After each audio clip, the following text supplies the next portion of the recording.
A dream home came true. Congratulations to Ma'am Dayan Sarande. Ito po ang fruit of labor ni Ma'am bilang isang OFW. Hello everyone, it's me again, Randiero. Welcome back sa ating YouTube channel, OFW Simple House Vlog. Kumusta po yung lahat? Sana nasa mabuti po kayong kalagayan.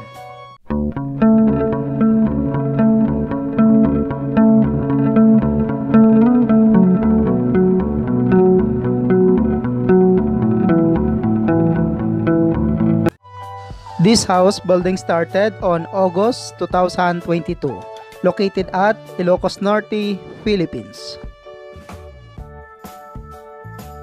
Itong paggawa ng bahay ay matibay. Inuna po nila muna ang paggawa ng poste at saka beam bago po nag-file ng hollow block.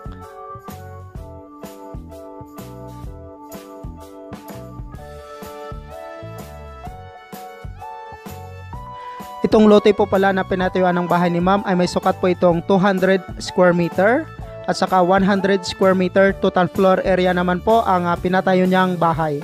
Mayroon pong 3 bedrooms at saka 3 bathroom with 1 storage. At saka mayroon din po itong terrace, living, dining at saka kitchen. Pagkatapos po nila gumawa ng beam, saka pa po sila nagpatuloy sa pag-file ng hollow block hanggang mabuo po ang buong structure ng bahay. Ito naman po ang pag-backfilling sa loob ng bahay. Ginamitan po nila ng backhoe para mas madali pong matapos. Makikita rin po dito na mayroon pong poste sa gitna po mismo ng bahay.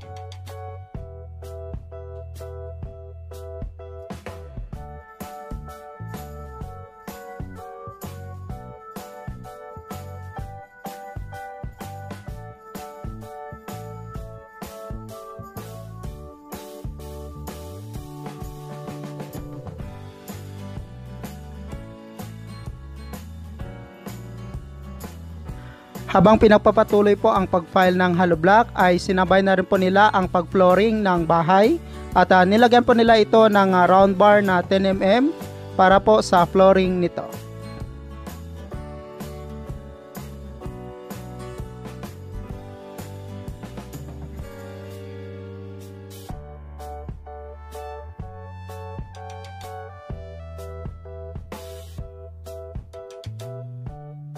Kontrata po ang paggawa ng kanyang bahay kaya medyo madali lang po natapos at makikita rin po dito na matibay po ang paggawa nila ng structure ng bahay.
Ito po ang pagsimula sa pag-steel trusses ng bahay. Gumamit po sila dito ng angle bar na malalaki at saka zipper lens.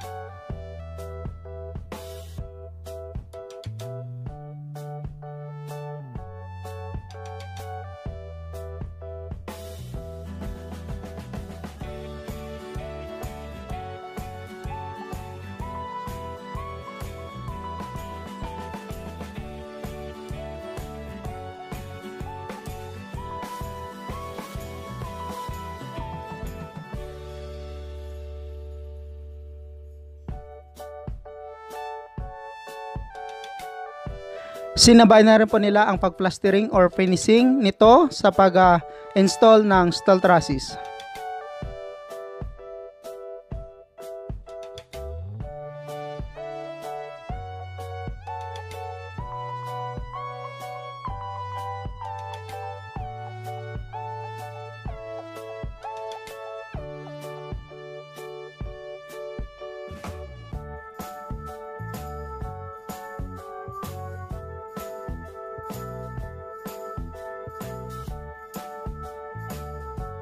Ito naman po ang roofing installation.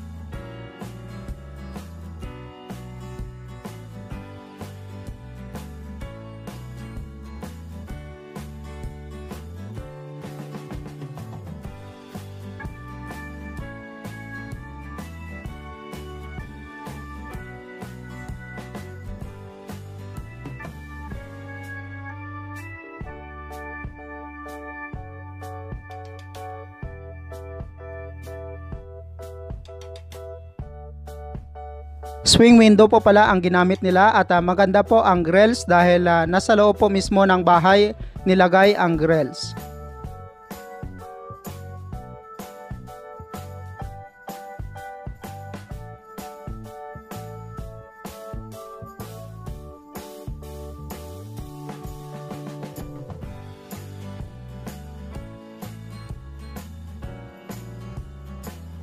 Sa ngayon, ito na po ang bahay. Maganda na po siya tingnan dahil nakapag-roofing na rin po at saka spandrel, finishing labas at loob, swing windows, tiles at saka ceiling or kisame ng bahay. Makikita po dito na napakaganda po ng tiles na ikinabit po nila. Carrara tiles po ito na porcelain. Again, itong bahay ay may sukat na 100 square meter with 3 bedrooms at saka 3 bathroom with 1 storage room, terrace, living, dining at saka kitchen.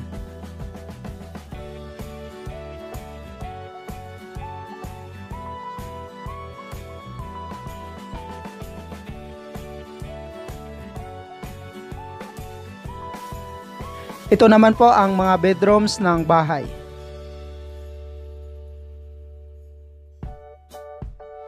Si Ma'am Dayan po pala ay isang OFW sa Alberta, Canada from Ilocos Norte, Philippines.